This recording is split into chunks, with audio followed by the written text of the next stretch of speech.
Yo, what's up? Meron tayong kukuning Mio ngayon, ayan oh. Papagawa lang. Gawa daw to sa Paranaque. 4V.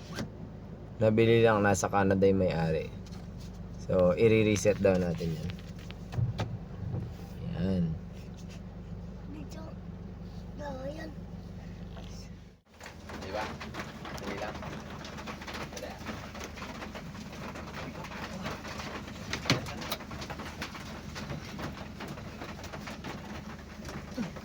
Papi mo na.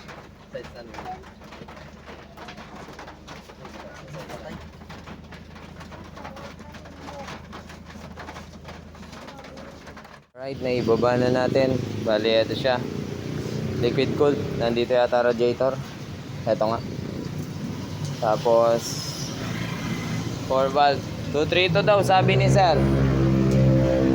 I-reset, refresh natin. Tingnan natin kung ano daw dapat gawin. So, sa aking paningin at pandinig, tahimik naman yung makina.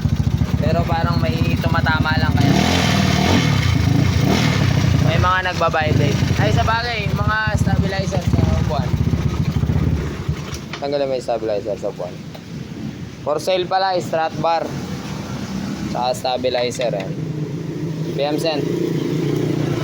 Yan stabilizer ng manibela. For sale. Strut bar.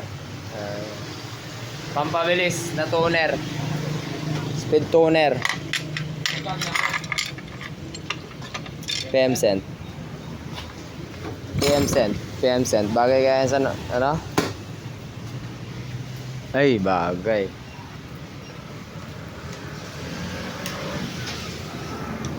Wala, ayaw na kumandal. Preno sa likod.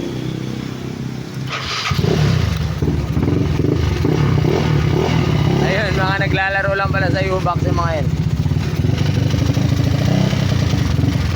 So, buksan na lang natin, tapos i-check up kung anong ano natin. Sabi ni sir, gusto daw niya ibang daily. Nasa Canada siya. Nga pala, susunduin namin sila sa Naiya sa Nov 27.